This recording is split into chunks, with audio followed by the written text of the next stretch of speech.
សួស្តីអ្នកនរគ្នាមកកាន់វីដេអូ AI កាលពីព្រឹកនេះមានស្ត្រីម្នាក់និងកូនបានជិះទូកទៅលេងមកទន្លេពេលនោះក៏មានសត្វក្រពើមួយក្បាលដេញត្របាក់នាងហើយនិងកូននៅពេលនោះក្រពើក៏បានមកខំត្របាក់នាងនិងកូននាងក៏បានបោះកូនទៅក្នុងទឹកស្ត្រីជាម្ដាយក៏ត្រូវក្រពើខំបាត់ទៅបន្ទាប់ពីខំម្ដាយហើយក្រពើក៏បានមករកកូនកូនប្រុសម្នាក់នេះពិតជាភ័យស្លន់ស្លោមួយសន្ទុះក្រោយមកឆ្មាក៏បានមកជួយពីមាត់របស់សត្វក្រ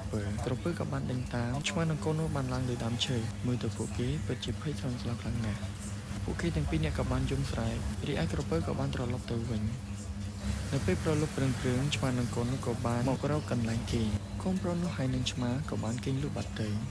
ព្រឹកចូលមកដល់ក្មេងតូចអ្នកនេះក៏បានម្ដាយរីឯឆ្មាក៏មិនដឹងធ្វើយ៉ាងម៉េចក៏បានរត់ទៅមាត់ទន្លេដើម្បីនឹងចាប់ត្រីដើម្បីយកមកធ្វើជាអាហារនៅពេលនោះក្រពើក៏បានឃើញឆ្មាក៏បានដេញត្របាក់កូនឆ្មានោះកូនឆ្មាក៏បានភ័យស្លន់ស្លោដែលឃើញក្រពើដេញត្របាក់រីឯក្មេងប្រុសម្នាក់នេះក៏បានយំស្រែកដែលបានឃើញក្រពើត្របាក់ឆ្មាក៏បានស្លាប់បាត់ទៅរីឯក្មេងប្រុសម្នាក់នេះបានត្រឹមយំសោកមកខ្លួនហើយក៏បានធ្វើដំណើរតាមម្នាក់ឯងរីឯបរិមម្នាក់នេះក៏បានតាមរកកូនប្រុសរបស់គាត់មួយសន្ទុះក្រោយមកបរិមម្នាក់នេះក៏បានរកឃើញកូនរបស់គាត់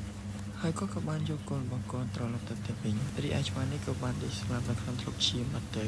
បន្ទាប់មកព្រះអង្គម្ចាស់នៃយើងក៏បានចុះមកជួយកូនឆ្មានោះឲ្យរួចពីសេចក្តីស្លាប់ហើយក៏បានយកកូនឆ្មានោះទៅឋានលើកូនឆ្មានេះពិតជាសប្បាយរីករាយខ្លាំងណាស់ឥឡូវនេះយើងចូលដល់សាច់រឿងតរបស់យើងរវាងឆ្មាមេនិងឆ្មាឈ្មោលបរិសុទ្ធជាឆ្មាឈ្មោលកំពុងតែលេងចានរីឯឆ្មាញីធ្វើជាអ្នករត់តុចូលដល់សាច់រឿងថ្មីរវាងសត្វឆ្មានិងសត្វទន្សាយគេបាននាំគ្នាដើរលេងយ៉ាងសប្បាយរីករាយបន្ទាប់មក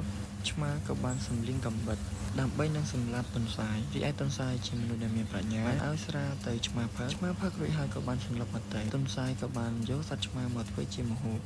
នៅពេលនេះទន្សាយពិតជាសប្បាយរីករាយជាមួយនឹងសាច់ឆ្មានៅពេលនេះគេបានបរិភោគសាច់ឆ្មាយ៉ាងសប្បាយរីករាយក្រឡេកមកមើលឆ្មានិងមាន់វិញ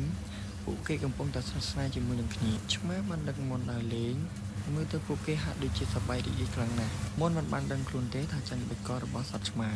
រីឯសត្វឆ្មាពិតជាសប្បាយរីករាយខ្លាំងណាស់ដែលឃើញថាខ្លួនឯងជាសត្វដែលពូកែនៅពេលនោះឆ្មាបានបរិភោគមាន់ប៉ុន្តែមុននឹងបរិភោគគេបានយកមាន់នេះទៅធ្វើពិធីបូជារួចហើយគេយកមាន់ទៅដុតដើម្បីបរិភោគមិនត្រឹមតែប៉ុណ្ណោះទេគេមានស្រាផងដែរបាទសាច់រឿងនេះក៏បានបញ្ចប់តែប៉ុណ្ណឹង